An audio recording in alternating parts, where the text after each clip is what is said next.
Dias Congo TV, nous recevons au sein de notre flash Dias Congo TV Gisèle Mandaïla qui a une locution vraiment hyper importante cet après-midi. On a apprécié, elle a défendu le droit de la femme, elle a expliqué la problématique que la communauté congolaise a ici en Belgique. Madame Mandaïla, bonsoir. Bonsoir. Heureuse de vous recevoir au sein de ce flash de Dias Congo TV. Je voudrais savoir quelle est votre impression parce que nous vous avons vu depuis le début de cette grande conférence de la diaspora congolaise. Quelle est l'impression que vous ressortez avec aujourd'hui à la fin de ces sessions?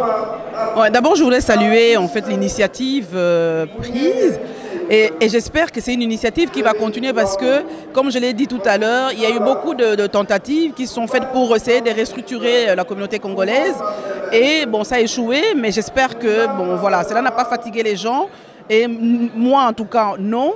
Et on continue. Donc ce que je ressens aujourd'hui au terme de ces congrès, c'est qu'il y a une volonté de vraiment de restructurer les Congolais, que ce soit au niveau associatif et plus important encore, c'est au niveau économique. Je pense qu'aujourd'hui, toutes les associations qui fonctionnent, si on va avoir une indépendance, une liberté totale dans l'action, il faut vraiment être fort sur le plan économique. C'est ce qui manque à la communauté congolaise. Et j'espère qu'avec la IDC, en fait, c'est ces côtés-là où cette partie où l'accent sera mis réellement sur l'économie qui permettra en fait l'émancipation entre guillemets des Congolais et pour que on puisse mettre en place des actions tant ici que les actions au niveau de la RDC. On le dit, le nerf de la guerre, c'est de l'argent.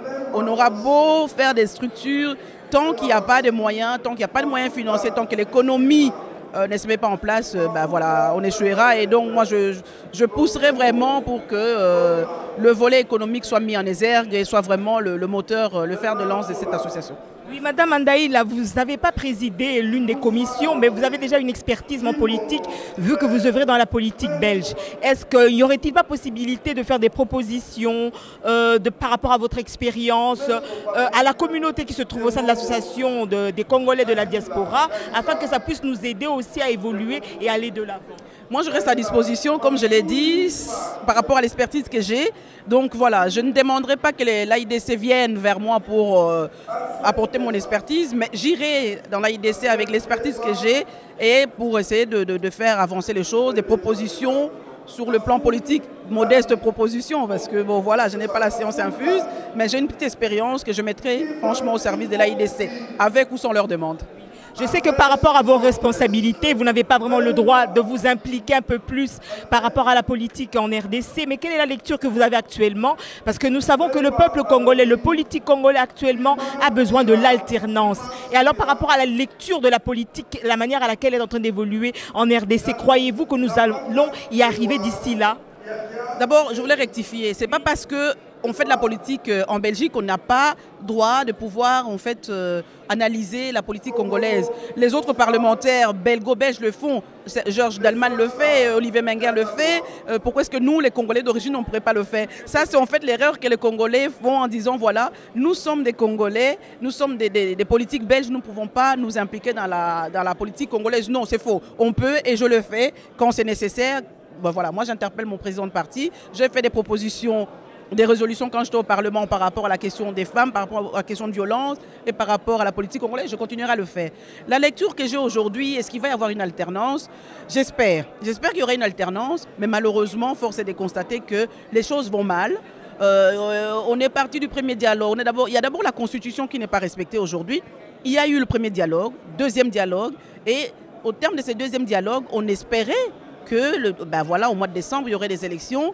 Mais malheureusement, on voit le jeu politique de la majorité présidentielle en RDC aujourd'hui qui n'a pas envie, qui n'a pas la volonté de pouvoir aller aux élections et permettre cette alternance. Et là, je pense que c'est la responsabilité de l'opposition de faire son travail en tant qu'opposition pour dire que non, il faut respecter l'accord de la Saint-Sylvestre et plus encore de respecter l'article 64 de la Constitution. Et il a aussi la responsabilité du peuple congolais de pouvoir aujourd'hui s'est réveillé et dire stop, non, nous ne voulons plus de cette continuité ou de ce continuum d'un gouvernement qui n'a plus toute sa légitimité, en tout cas qui n'aura plus toute sa légitimité au mois de décembre. Donc voilà, moi j'espère, je suis une optimiste née, une optimiste de nature, j'espère que ça viendra, mais je suis aujourd'hui dubitative parce que je ne pense pas qu'il y aura des élections en décembre 2017, mais là, bah la balle est dans le camp de l'opposition, de réellement faire une opposition constructive pour pouvoir y aller. Parce que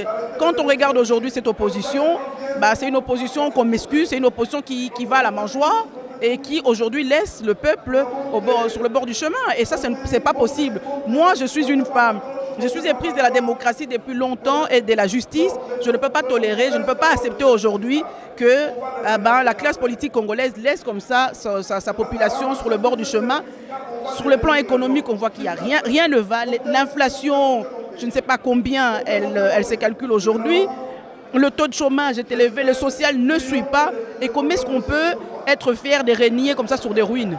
Non, moi en tant que femme politique, je suis vraiment très déçue de la classe politique congolaise parce qu'aujourd'hui, c'est une classe politique qui ne pense pas à sa population et qui est fière de régner sur des ruines. Moi, je ne régnerai pas sur un cimetière. Pour terminer, vous êtes une féministe qui s'affirme.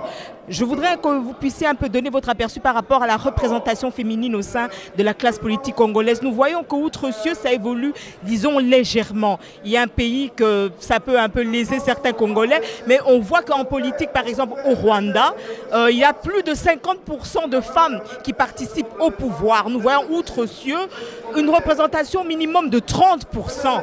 Mais au Congo, il y a toujours cette problématique à tous les niveaux, non seulement en politique, que ce soit pour les hommes et femmes d'église, que ce soit dans les associations, les administrations, la femme est très mal représentée. Aujourd'hui, on vous envoie en RDC en tant qu'expert. Quelles sont les propositions que vous pourrez donner afin que la femme s'implique plus dans la gestion des affaires courantes? En effet, c'est vrai que quand on regarde la situation au niveau du Congo, en 2006, quand j'avais été avec un groupe de femmes pour essayer de sensibiliser les femmes congolaises et de pousser en fait le parti politique à mettre plus en avant les femmes. Donc à ce moment-là, on a eu un pourcentage de 13% après les élections. 2011, chute à 6%. Et aujourd'hui, il n'y a pas d'élection, donc voilà. Et il est vrai que les partis politiques, les présidents des partis politiques n'ont pas cette volonté de pouvoir mettre en place des femmes. Quand je les interroge ou quand je vois, on nous dit oui, non, il n'y a pas de femmes capables. Et ça, je pense que c'est insulter la femme. Absolument. Parce que la femme congolaise, elle est capable, il faut juste lui laisser le temps et lui donner les moyens de pouvoir le faire. La chose qui manque à la femme au Congo, c'est peut-être le moyen financier. La femme politique, je vais dire, c'est le moyen financier qu'ont les hommes pour pouvoir arriver à faire une campagne digne de ça, de ces noms et arriver à occuper des postes. Ben voilà, général, qu'est-ce qu'on fait encore? On met beaucoup sur les 100 ou le 70 ministres qu'il y a, vous allez trouver 2-3 femmes. Donc quelque part, le capital reste encore entre les mains des hommes. Et donc je pense qu'il faudrait que les femmes s'affirment davantage, qu'on demande l'effectivité en fait de la loi sur la parité qui avait été votée. Le 30% doit être effectif. Et s'il n'y a pas 30% au Parlement, ben, ce Parlement ne devait pas fonctionner. Et moi, j'appelle les femmes à revendiquer leur poste, parce que c'est un poste qui leur est acquis, c'est un droit qui leur est acquis. Donc moi, j'appelle les femmes à revendiquer cela. Donc s'il n'y a pas... Si le respect de ces 30% n'est pas fait, ah ben les femmes doivent se lever et bloquer le fonctionnement du Parlement, ne pas siéger. Donc ça serait déjà un exemple, un modèle. Ça va paralyser le Parlement, ils ne pourront pas travailler tant qu'on n'aura pas fait ça. Donc je pense que c'est déjà une des mesures.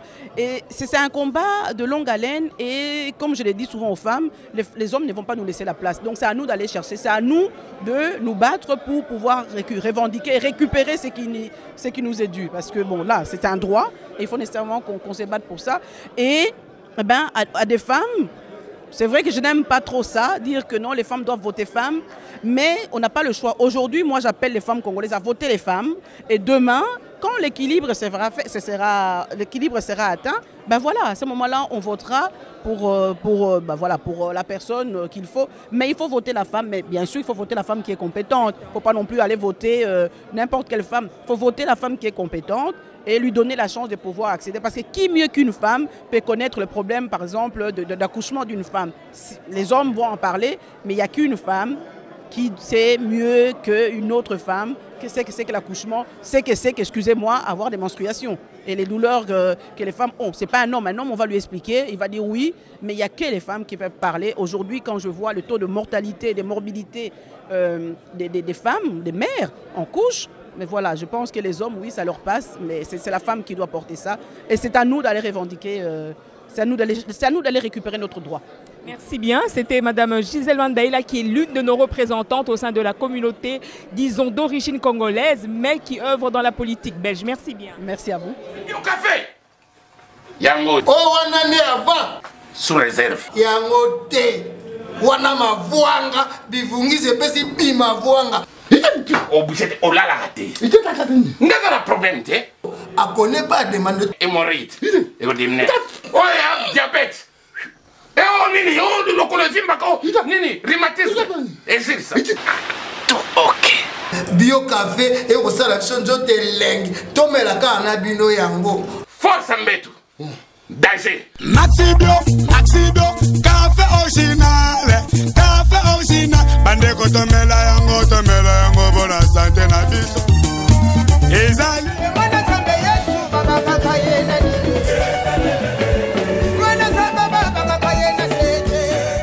Maloba le kelinga kasi technologie yeli biso to mesana ikozwa ba box moko mike mais to mona ka musala na yango te et puis on so mona qualité ba image eza bien te kasi lelo tozwi penza box o ezali ko sepelisa ba communauté nyo ezali Epi Box TV ceux qui bozwi yango tina kozwa sous ba connexion na ba câble na ba numérique ezate parce que vous avez tout ici vous pouvez vous connecter na internet wifi et puis botala lolenga azali mwa muke okochango na sac à main na yo se connecter na wifi partout azali portable qualité excellence niveau ba image le son rien à redire boya to somba yango biso nyoso to koma ba abonné na kati ya Epi Box TV o azali ko sala ke misu na biso e mona kitoko matoi pe esepela.